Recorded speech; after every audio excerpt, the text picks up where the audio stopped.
আপোনালোক সকলোকে স্বাগতম জনাই আজিৰ ভিডিঅ'টো আৰম্ভ কৰিছোঁ। আজিৰ ভিডিঅ'টো বহুত বেছি গুৰুত্বপূৰ্ণ আপোনালোকৰ কাৰণে। বহুতেই সুধি থাকে মোক তুলসী দাসৰ সদাহৰি চেৰা এইখিনিতে মানে তুলসী দাসৰ নামটো ক'ব লাগে নে নিজৰ নামটো ক'ব লাগে। গতিকে মই যিমানকণ পাৰোঁ আপোনালোকক বুজাবলৈ চেষ্টা কৰিছোঁ আৰু সেই প্ৰশ্নটোৰ উত্তৰ মোক বহুতেই বিচাৰি আছে আৰু মই সেই উত্তৰটো এটা ভিডিঅ'ৰ যোগেদি দিবলৈ এইদৰে চেষ্টা কৰিছোঁ যে হনুমান চালিচাখনৰ অৰ্থখিনি মই যদি অকণমান যিমানকণ পাৰোঁ আপোনালোকক কৈ দিব পাৰোঁ তেতিয়াহ'লে আপোনালোকে হয়তো অসমীয়া অৰ্থটো বুজি পাব আৰু অসমীয়াত বুজি পোৱাৰ পাছতে আপোনালোকে গম পাব যে সেই জেগাখনত তুলসী দাসৰ ঠাইত নিজৰ নামটো কোৱাটো দৰকাৰী নে তুলসী দাস বুলি কোৱাটো দৰকাৰী। গতিকে যিমানকণ পাৰোঁ চেষ্টা কৰিম, ভুল হ'লে ক্ষমা কৰিব আৰু শুনি যাবচোন। এতিয়া প্ৰথমতে আমাৰ হনুমান চালিচাখনত থাকে দোহাটো। শ্ৰী গুৰু চৰণ সৰোজ ৰজ নিজ মন মুকুৰু সুধাৰি বৰণৌ ৰঘুবৰ বিমল যশু যো দায়ক কুফলচাৰী। অৰ্থাৎ শ্ৰী গুৰু চৰণৰ কমল ধূলিৰে আমাৰ ৰঘুবীৰৰ নিৰ্মল কীৰ্তিৰ বৰ্ণনা কৰিবলৈ লওঁ। বুদ্ধিহীন তনু জানিকে সুমিৰ পৱন কুমাৰ বলবুদ্ধি বিদ্যা দেহু মোহি হৰহু কলেশ বিকাৰ। অৰ্থাৎ হে পৱন কুমাৰ, মই আপোনাৰ স্মৰণ বন্দনা কৰোঁ। আপুনিতো জানেই যে মোৰ শৰীৰ আৰু বুদ্ধি নিৰ্বল। আপুনি মোক শাৰীৰিক বল সৎবুদ্ধি জ্ঞান দান কৰি মোৰ সমস্ত দুখ তথা দুখৰ অন্ত কৰিব। তাৰ পাছতে আমি চালিচাখন আৰম্ভ কৰিম। জয় হনুমান জ্ঞান গুণ সাগৰ জয় কপি চিতি লোকো জাগৰ। শ্ৰী হনুমানজী আপোনাৰ জয় হওক। আপোনাৰ স্বৰ্গলোক পৃথ্বীলোক আৰু পাতাল লোক এই তিনি লোকত আপোনাৰ গুণৰ প্ৰচাৰ হওক। ৰাম দূত অতুলিত বল ধামা অঞ্জনী পুত্ৰ পৱনচ্যুত নামা। অৰ্থাৎ হে পৱন পুত্ৰ অঞ্জনী পুত্ৰ শ্ৰীৰামৰ দূত, এই জগতত আপোনাৰ সমান বলৱান আৰু দ্বিতীয়জন নাই। মহাবীৰ বিকিৰম বজৰংগী কুমতি নিবাৰ সুমতিকে সংগী। হে মহাবীৰ বজৰংবলী, আপুনি বিশেষ পৰাক্ৰমশালী হয়। আপুনি ভক্তৰ অমংগলকাৰী বুদ্ধিক দূৰ কৰি তথা ভক্তক সৎবুদ্ধি প্ৰদান কৰি ভক্তৰ সহায়ক হয়। কঞ্চন বৰণ বিৰাজ সুবেশা কানন কুণ্ডল কুঞ্চিত কেশা। আপুনি স্বৰ্গসদৃশ সুন্দৰ বস্ত্ৰ আভূষণেৰে সুসজ্জিত, কাণত কুণ্ডল আৰু সুন্দৰ চুলিৰে সুশোভিত হয়। আপোনালোকে অৰ্থখিনি শুনি যাব। মই অকণমান খৰকৈ ক'ব লগা হৈছে যিহেতু অকণমান বেছি দীঘলীয়া হৈ যাব, অৰ্থটোৰে সৈতে মিলিলে বহুত দীঘল হ'ব, সেইবাবে মই অলপ খৰকৈ কৈছোঁ। গতিকে আপোনালোকে অকণমান কাণ দি কথাখিনি শুনি যাব। হাত বজ্ৰ ও ধ্বজা বিৰাজে কান্ধে মূৰ্ধজ নেও সাজে। আপোনাৰ হাতত বস্ত্ৰ আৰু ধ্বজা, মানে ইয়াত এতিয়ালৈকে বজৰংবলী কি ধৰণে সুশোভিত সেয়া কৈ আছে। শংকৰ সুৱন কেশৰী নন্দন তেজ প্ৰতাপ মহাজগবন্দন। হে শংকৰৰ অৱতাৰ, হে কেশৰী নন্দন, আপোনাৰ মহান গুণ গৰিমা সংসাৰত চৰ্চা হৈ থাকে। বিদ্যাবান গুণী অতি চতুৰ ৰাম কাজ কৰি বেক আতুৰ। আপুনি বিদ্যাৱন্ত গুণৱন্ত হৈও ৰামচন্দ্ৰৰ কাম কৰিবলৈ সদায় সাজু থাকে। প্ৰভু চৰিত্ৰ শুনি বেকৰ চিয়া ৰাম লক্ষণ সীতা মন বসিয়া। আপুনি শ্ৰী ৰামচৰিত শুনি আনন্দিত হয়। শ্ৰীৰাম সীতা আৰু লক্ষ্মণ আপোনাৰ হৃদয়ত বাস কৰে। সূক্ষ্ম ৰূপ ধৰি চিয়ংহি দিখাৱা বিকট ৰূপ ধৰি লংক জৰাৱা। আপুনি সূক্ষ্ম ৰূপ ধৰি সীতাজীক দেখালে আৰু ভয়ংকৰ ৰূপ ধাৰণ কৰি লংকাক জ্বলাই দিলে। মই এইখন চালিচাখন যিহেতু লৈ ল'ব লগা হৈছে। ভীম ৰূপ ধৰি অসুৰ সহাৰে ৰামচন্দ্ৰ কে কাজ সৱাৰে। আপুনি ভীমৰ ৰূপ ধাৰণ কৰি ৰাক্ষসক নাশ কৰি শ্ৰীৰামচন্দ্ৰৰ উদ্দেশ্যক সফল কৰিলে। লাইছ জীৱন লক্ষণ জি আয়ে শ্ৰী ৰঘুবীৰ হৰষি উৰ লায়ে। আপুনি সঞ্জীৱনী বুটি আনি লক্ষ্মণজীক পুনৰ জীৱিত কৰিলে আৰু যাৰ বাবে ৰঘুনাথজীয়ে দৰ্শন দি আপোনাক হৃদয়ত লগালে। ৰঘুপতি কিন্হিব হূত বঢ়াই তুম মম প্ৰিয় ভৰত সম ভাই। শ্ৰীৰামচন্দ্ৰই আপোনাক ইমানেই প্ৰশংসা কৰিলে আৰু ক'লে যে তুমি আমাৰ ভাই ভৰতৰ সমান মৰমৰ। সহসুব দন তুম হৰয়ছ গাৱে অচকহি শ্ৰীপতি কণ্ঠ লগাৱে। অৰ্থাৎ শ্ৰীৰামে আপোনাক এই কথাটোৰে নিজৰ হৃদয়ত লগাইছিল। তোমাৰ গুণ হাজাৰজনৰ মুখে মুখে হওক। সনকাদিক ব্ৰহ্মাদি মুনীষা নাৰদ সাৰদ সহিত ৰহিষা।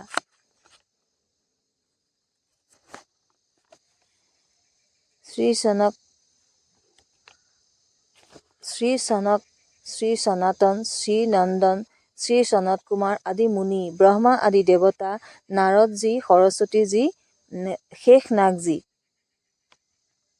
यमो कुबेरदिग पाल जहाते कवि कविद कहि सके कहाते। যমৰাজ কুবেৰ সকলো দিশৰ ৰক্ষক কবি বিদ্বান পণ্ডিত নাইবা অন্য কোনোৱে আপোনাৰ গুণ সম্পূৰ্ণৰূপে বৰ্ণনা কৰিব নোৱাৰে। তাৰমানে আপুনি ইমানেই গুণ সম্পন্ন যে কৈ কোনেও শেষ কৰিব নোৱাৰে। এইদৰে মই আপোনালোকক কৈ যাবলৈ চেষ্টা কৰিছোঁ, অকণমান গুৰুত্ব দি যাতে শুনি যায়। তুম উপকাৰ সুগ্ৰীবহি কিন্হা ৰাম মিলাই ৰাজা পদ দিনহা। আপুনি ৰাজ্যৰ নিৰ্বাচিত সুগ্ৰীৱজীক শ্ৰীৰামৰ লগত মিলাই তেওঁৰ উপকাৰ কৰিলে, যাৰ বাবে তেওঁ পুনৰ ৰজা হ'ল। তুমহাৰু মন্তবী ভীষণ মানা লংকেশ্বৰ ভয়ে সবু জগ জানা। আপোনাৰ উপদেশ বিভীষণে পালন কৰিলে, যাৰ বাবে তেওঁ লংকাৰ ৰজা হ'ল। এই সকলোবোৰ সংসাৰত সকলোৱে জানে। যুগস হস্তয়ু জনপৰ ভানু লিল্লু তাহি মধুৰ ফল জানু।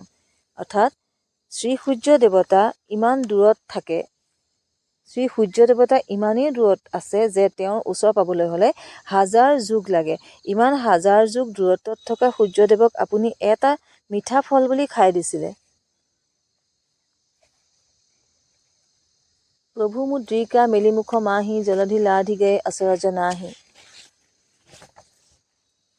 আপুনি শ্ৰী ৰামচন্দ্ৰজীয়ে দিয়া আঙুঠি মুখত লৈ সমুদ্ৰ ভেদ কৰিছিল। ইয়াত একো আচৰিত বুলিব লগা নাই। দুৰ্গম কাজ জগতকে যেতে সুগময় অনুগ্ৰহ তুমহৰে তেতে। সংসাৰত যিমান কঠিনতকৈও কঠিন কাম আছে, সেই সকলোবোৰ আপোনাৰ কৃপাত সহজ হৈ উঠে।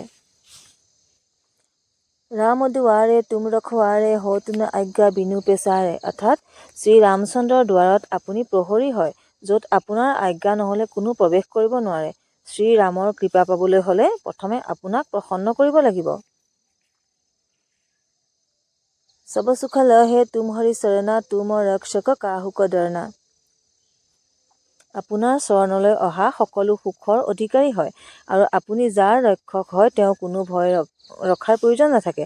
এইখিনিতে আপোনালোকে শুনক, এইটো কথা কৈছে যে আপোনাৰ চৰণলৈ যিসকল আহে, মানে হনুমানজীৰ চৰণলৈ যিসকল আহে সকলোৱে সুখৰ অধিকাৰী হ'বলৈ হয়। আৰু আপুনি যাৰ ৰক্ষক হয়, মানে যিসকল ভক্তৰ ৰক্ষক হনুমানজী হয়, তেওঁ কোনো ভয় কৰিব লগা নাথাকে। কোনো ফালৰ পৰা তেওঁ যাতে ভয় কৰিবলগীয়া নহয়। আপন তেজ সম্হাৰ আপে তিন লোক হাকতে কপে। অৰ্থাৎ আপোনাৰ তেজস্বিতাক আপোনাৰ বাহিৰে কোনেও চম্ভালিব নোৱাৰে। আপোনাৰ গৰ্জনত ত্ৰৈলোক্য কম্পিত হৈ উঠে। ভূত পিশাচনি কতনেহি আৱে মহাবীৰ জব নাম সুনাৱে। য'ত মহাবীৰ হনুমানৰ নাম কীৰ্তন হয়, তাত ভূত প্ৰেত একো ওচৰ চাপিব নোৱাৰে। নাছে ৰোগ হাৰে সব পীৰা জপত নিৰন্তৰ হনুমত বীৰা। হে বীৰ হনুমানজী, আপোনাৰ সদায় জপ কৰিলে সকলো ৰোগৰ পৰা মুক্তি পোৱা যায়। সংকট তে হনুমান চুৰাৱে মন ক্ৰম বচন ধ্যান জুলাৱে। অৰ্থাৎ হে হনুমানজী, মনত বিচাৰি কাম কৰি আৰু কথা পাতি থকা সকলো সময়তে আপোনাৰ প্ৰতি যাৰ ধ্যান থাকে, তেওঁক সকলো কষ্টৰ পৰা আপুনি মুক্ত কৰি দিয়ে। সবুপৰি ৰাম তপস্বী ৰাজা তিনকে কাজ সকল তুম সাজা। তপস্বী ৰাজা শ্ৰী ৰামচন্দ্ৰজী সকলোতকৈ শ্ৰেষ্ঠ। তেওঁ সকলো কাম আপুনি সহজতে পূৰা কৰি দিয়ে। যিহেতু আপুনি শ্ৰী ৰামচন্দ্ৰৰ সকলো কঠিন কাম আপুনি সহজতে পূৰা কৰি দিয়ে। অৰ মনোৰথ যো কৰি লাৱে সৈ অমৃত জীৱন ফল পাৱে। সৈ অমৃত জীৱন ফল পাৱে। যাৰ ওপৰত আপোনাৰ কৃপা থাকে, যি আশা কৰে তেনে আশা পূৰণ হ'বলৈ সক্ষম কৰে। যাৰ জীৱনত সীমাহীন সক্ষমতা হৈ যায়। যাৰ ওপৰত আপুনি কৃপা দৃষ্টি ৰাখে, তেওঁ সদায় সক্ষম হয়। যি আশা তেওঁ পূৰণ কৰে, সকলো পূৰণ হ'বলৈ তেওঁ সক্ষম হয়। চাৰো যুগ পৰ তাপ তুমহাৰা হে পৰ সিদ্ধ জগত উজিয়াৰা। 4 যুগ, সত্য যুগ, দ্বাপৰ, ত্ৰেতা, কলি যুগত আপোনাৰ কীৰ্তি সকলোতে বিৰাজমান। সাধু সন্তকে তুম ৰখৱাৰে অসুৰ নিকন্দন ৰাম দুলাৰে। অৰ্থাৎ হে শ্ৰী ৰামচন্দ্ৰ, প্ৰিয়জন, আপুনি প্ৰকৃত ভক্তক ৰক্ষা আৰু বদমাছসকলক বিনাশ কৰে। হে শ্ৰীৰামচন্দ্ৰৰ প্ৰিয়জন মানে হনুমান হৈছে শ্ৰীৰামচন্দ্ৰৰ প্ৰিয়জন। গতিকে তেওঁকেই কৈছে আপুনি প্ৰকৃত ভক্তক ৰক্ষা আৰু বদমাছসকলক বিনাশ কৰে।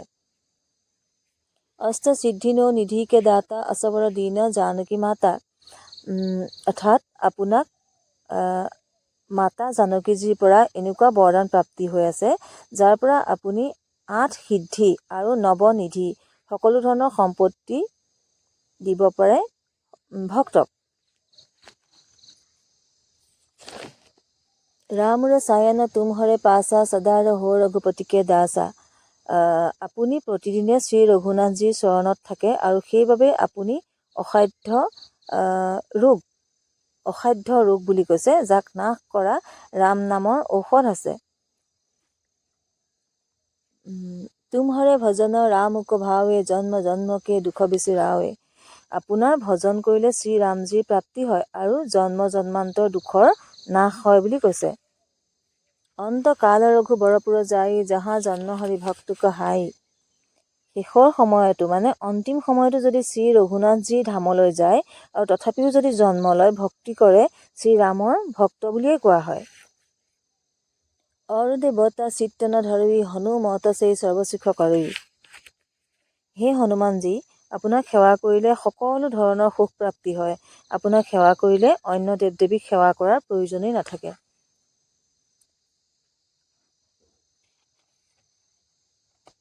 সংকট কটে মিটে সব পীৰা যো সুমিৰে হনুমত বলবীৰা। হে বীৰ হনুমানজী, যিসকলে আপোনাক স্মৰণ কৰি থাকে তেওঁলোকৰ সকলো সংকট দূৰ হয়। তাৰ পাছত আছে জয় জয় জয় হনুমান গোসাই কৃপা কৰহু গুৰুদেৱ কি নাই। অৰ্থাৎ হে স্বামী হনুমানজী, আপোনাৰ জয় হওক জয় হওক জয় হওক। আপুনি মোৰ ওপৰত শ্ৰী গুৰুজীৰ সমান কৃপা কৰক। শ্ৰী গুৰুজী হৈছে বালাজী। বালাজীৰ কথা কৈছে আপুনি মোৰ ওপৰত শ্ৰী গুৰুজীৰ সমান কৃপা কৰক।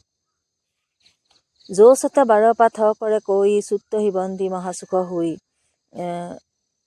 অৰ্থাৎ যিজনে এই হনুমান চালিচাক 100 বাৰ পাঠ কৰে তেওঁ সকলো বন্ধনৰ পৰা মুক্তি পাব আৰু তেওঁ পৰমানন্দ প্ৰাপ্তি হ'ব। যিজনে এই হনুমান চালিচাখন 100 বাৰ পাঠ কৰিব পাৰে তেওঁ সকলো বন্ধনৰ পৰা মুক্তি পাব বুলি কৈছে। জয়হ পঢ়ে হনুমান চালিচা হৈ সিদ্ধ সাৰথি কৰিছা। ভগৱান শংকৰে এইখন হনুমান চালিচা লিখালে সেইবাবে তেওঁ সাক্ষী হৈ ৰ'ল যিজনে এইখন পঢ়িব তেওঁ নিশ্চয়কৈ সফলতা প্ৰাপ্তি হ'ব বুলি মহাদেৱ সাক্ষী হৈ ৰৈছে বুলি কৈছে। তাৰ পাছত আপোনালোকে শুনিব, আপোনালোকে সুধি থকা প্ৰশ্নটোৰ উত্তৰটো এতিয়া পাব।